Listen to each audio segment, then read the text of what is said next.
July has been the S&P's best month. This could say Love Liz, okay, at the bottom of it. Maybe I wrote this in. July has been the S&P's best month for the past 20 years, up 11 years in a row, averaging 3.2%. If that seasonality is real, does it actually show up in the options chain as call skew or elevated upside IV going into July, or is the market just ignoring it?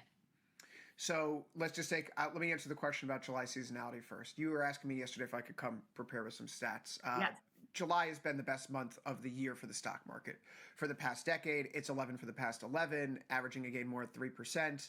If you go back to 1928, Dow Jones, it's still the best month of the year, averaging a gain of 1.7%. Now, I don't go back that far because so many rules have changed. The laws have changed. Market structures changed. It's why when you see those 1929 crash charts, you kind of just ignore them. There weren't circuit breakers in place back then. So, of course, things could cascade the way that they did. But here's the point. July seasonality, while it may be real and statistically significant enough to respect, seasonality rarely, if ever, in my experience, and I've been looking through the data, I don't see it ever showing up in the options chain as a clean, obvious call skew premium that appears. Option market makers are not sitting there saying, oh, Liz, it's July, let's add 3 vol points to upside calls. No. That's not the conversation that goes on. What happens is a flow. If this is a self-fulfilling prophecy where enough people think, oh, July's a really bullish month of the year, I should get exposure ahead of the month, the whole surface then can firm up, and that's where you can get the call skew that appears in place. So it's not going to be there. The market makers aren't going to say, oh, well, it's a seasonal this, seasonal that, let's add or subtract vol to the curve. It's going to be us thinking that July is a real month, so we start bidding up those options, and that creates the call skew, and then it appears. So that's really how I've seen it. I've never seen seasonality appear in the options chain in any meaningful way. I haven't either, but it's interesting because, like I said, you and I usually go at things from two different sides, and that's why I loved seeing this. But we say the summer doldrums, meaning that your volatility comes down. So we're talking about just the S&P here, and volatility does come down when the S&P just kind of floats up. So that's what we've said about July. You'll see that a lot of times there's not a lot of things going on in July. The market just kind of inches up, and the volatility gets kind of sucked out of the market. So I look at it from a VIX perspective, not a call chain perspective on there. So yeah, I mean, I've never seen it in, like, to your point, because call skew is just more buyers than sellers, and if now it's self-fulfilling prophecy. If everybody thinks it's going up, then it's going to go up because there's more buyers than sellers. I mean, I think the real question that we should be asking ourselves is the market underpricing the possibility that we have another bullish July here? And if we see that upside calls are still relative cheap considering the momentum in the market, then yeah, we engage. And if they're not cheap, then instead of buying those calls to express our bullish view, maybe it's something like short premium. We could do short put spreads. And that may be the more responsible way to do this than buying out of the money calls or call spreads at the end of the day anyway. But there is a way to work around this. So depending upon the shape of the vol curve, now as we look into July, we can figure out the best way to express that view. For me, I'm still sitting short put spreads in the NASDAQ. The volatility there is exceptionally high. We've seen the spread between VXN and VIX. It's the highest it's been since 2003. So to be bullish, you don't need to be buying calls right now. You can just simply be short volatility in something like MNQ or NQ, triple Qs, XLK, pick a tech name out of the hat. And that's effectively a way to capture this. And take a look at this market, Chris. It's already coming to fruition. You got SPOOs up 19 as we were talking. So you and I have risen the market just by talking about the seasonality of July. Seasonality of July goes a long way. Yeah, no, it can be a tailwind, but it's like any technical analysis. It's a lot of it is self-fulfilling. Enough people are paying attention to it to make it real. I like it. All right, let's go to the next one. I want to keep an eye on it. Don't get to them. Okay. Next question here. I got this one for you. USO is up 54% year to date. IWM 22%. Triple Q's 20%. Well, IBIT is down 33%. When an asset class posts double-digit gains in the first half like this, does the second half typically mean mean reversion or continuation? And how does that thinking shape your options approach going into July? So going into July, it's interesting because everything up. I don't think so. I think when it's up those double digits already, I mean, I guess contrarian, if you're going to take just a straight up contrarian view, you would think that it's going to pull back a little bit or just kind of be a moot point going into. I don't believe that to be true. We kind of talked about this yesterday. I don't want to get in the market's way until I need to. And you had a great point being like, okay, I'm going to stay with it, willing to give back a little bit or the next click down. But I don't necessarily know that I want to get out of the way to the upside or the downside in these things. Not yet, not yet until I see a reversal. So I don't necessarily think that means that it has to, that it's gonna that the steam's off the engine, or the train is off the tracks in these. You just kind of have to look at it. And going into July, you have to say each day, I understand that July is notoriously an up month, but things work until they don't. We were 11 out of 11, Chris just said, in up months for July. For the last 11 years, it's constantly been an up move. Well, things work until they don't. This might be the one, right? You never know. Yeah, I mean, just to put it, ever since Trump walked down that escalator in 2015, the market's gone up in July. So Trump's still in office. I mean, I'm not going to roll. I'm not fighting Why it. been against it? I'm not going to fight the wave, right? I'm never going to fight that wave, because why would you? But you got to position yourself to know that at some point things work until they don't. So at some point you can't be surprised if it all rolls over. And I think that can we draw a distinction here among the examples that were sent in here? USO is a very different product than the others, right? It's a commodity. Correct. And so, thinking about oil does tend to be more cyclical. It can kind of be like that snake eating its own tail. So if we're thinking about mean reversion, if you had to say which one of these 4 tickers you listed is most likely to mean revert, to me, it would probably be USO. But it's all about how we got here. When I think about triple Qs reverting, how did we get here? Was it the Fed cutting rates and the promises of QE, or was it real earnings growth? I mean, I still can't believe, Liz, we went into the second quarter expecting 12% year-over-year earnings growth. We exited with 23%. It was nearly double. It's incredible. It's incredible. Aren't they projecting that to stay really strong too? So right, for the next year and a half or so, yeah. Yeah. So for the next year and a half, they're still projecting that this market is going to continue on the earnings growth. So we'll see. Right. And so, like, how did USO get here? War, geopolitical risk. That is transient.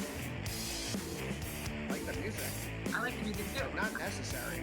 I don't know what's Maybe it's just playing for us. But so USO, right? The factors that get USO to where it is, those are transient in nature. Yeah. The earnings growth that we've seen is legitimate. There's real money being spent. So just not every ticker is created the same. As much as we like to be ticker agnostic, when you get into the commodity space. Well, and I'm glad you brought that up too, because IBIT's a completely different animal, which is, your Bitcoin ETF than anything else too, right? So that, I mean, I read article after article. I mean, it's all over the place. They say that Bitcoin could go back down to 15,000 just as easily as it can go back up to 125. So I don't necessarily know. You're right. I think those comparisons are 3 totally different things, and how you got there is part of the story. Let's go to the next question here, Laura. Okay, Intuit is down 61%, Workday down 49%, Adobe down 41% in the first half. If a viewer wanted to put on a contrarian long trade on one of these, what does the options market need to be telling you before it makes sense as a bet and not just catching a falling knife? I think software is a really good corollary to this conversation, given what happened at the start of the year and how it's been trading a little bit more recently. It's off the lows, obviously, but we go, 116, 120 in IGV, the software sector ETF last year. When we were talking about this in March, April, and even in recent weeks, how do you know that something's cheap relative to its long-term value? Yes, software was trading at a 20 PE multiple and usually was up in the 30s or 40s. But what if we were moving away from peak software revenues and the market was going through an entire re-rating of what valuations should be for the entire sector? So all of a sudden, maybe a 20 PE isn't cheap. What if they start to trade more like brokerage firm PEs, Liz, where they're like the high single digits or low teens? What if that's where the sector is ultimately moving to? So a stock down 30, 40, 50% on face value means absolutely nothing to me. I want to see the put skew stop getting worse if I'm trying to catch a falling knife. I want to see that the pressure there in the options market is being relieved.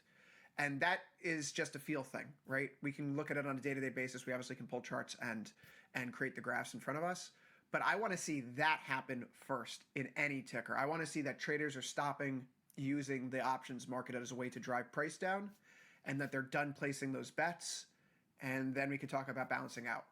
And like I said, Chris, you are so articulate in what you say, and I love it. But just to kind of dumb it down for the people that are out there, meaning that what Chris is saying is the put skew is saying that there's a lot more put buyers. And put buyers, if somebody's buying a put, they think that there's going to be a continuation to the downside. So by getting that put, you're getting a little bit of relief to that put skew. It's saying that you don't have to worry about your protection to the downside and or betting to the downside. So I think that is a good indicator when you look at that with the options market. But I also take a look at this and say, okay, it's kind of a feel thing. Would you be okay owning one of these at a lower price? I look at Microsoft. I've been bullish Microsoft for a very long time. When was I catching a falling knife? I just kind of slow and steady slow and steady until you get these little bit of reliefs. But I think I liked your answer about looking at that put skew. We've got all these options that have call skew to the opposite side. So we very rarely look at the normal put skew in these individual products. I thought that was a good call. I appreciate that. So I'm looking at 16 days here, Laura. I don't know if you have the platform pulled up, and we're going to answer the last question and then pop off here. But when we talk about that put skew, call skew, I'm going out, what are we, 386 right now. So we'll go to 375, $6 here, and we'll go to 395. It's in Microsoft, it's disappearing. Some call skews starting to come back. Some call skews starting to come back into play here, right? And so you see the move off the lows. All of a sudden, is this, from a technical, is this a double bottom? Is this something to trade against? Well, the put skew has disappeared during this bounce. Something to consider. And it's okay if it's a regular skew where there's no skew at all. That kind of shows the fact that the pressure to the downside is kind of easing off the gas. Laura, last slide here. Liz, this one's for you because I just did a signal versus noise on this morning. So curious about your take, and I'm sure the audience wants to hear yours as opposed to me. Okay. Burry just shorted Tesla with the stock at 380, a forward PE near 200, and Q2 deliveries hitting this week. When a stock is that stretched but the trend is still up, what does the option structure look like to express a bearish view without getting run over on a Tesla delivery beat? Oh, okay. So you did this today. So my gut reaction here at first time looking at this, when are their earnings? Because what they're doing is they're worried about a delivery beat. That means earnings, right? So they want to be bearish. So they do deliveries today. You're going to do deliveries this week, and then they do the actual earnings July 22nd. Tesla does this weird bifurcation in terms of how they release information. So my gut reaction would be put on a position that you will bearish position that you will get out of before earnings. Because I do think the earnings are the wild, wild west. So you can put on a bearish position up until, I think, what do you have, 16, 17 days. You can do a shorter term diagonal because it's expensive. That's one way you can look at options, saying that you want to get out. You want to put a bearish position on, but then remove yourself, just get yourself out before options, and then get right back in after options if you want to continue your bearish. But that's what I would be doing if this were my assumption, where I want to jump with Burry, right? I'm in, like, he's our guy and he's shorted, I'm shorted. If that's your assumption, then make the play and maybe do a 9-day 16-day diagonal where you're selling the 9-day expected move and buying the at the monies. That'll afford you a lot of, like, if you went to, let's close the July. Just to kind of put our money where our mouth is, open the 9-day. It's July 10th. 9-day, July 10th. And sell at the expected move. Sell the 410 put. 410 put? Okay, and then open up the... Sorry, you said 410 put. 410 put. And then close this and open up one that's a little bit farther out, but before earnings. Yeah, go to July 17th, open that up because it'll be pre-earnings, and buy the 430. Buy the 430 put.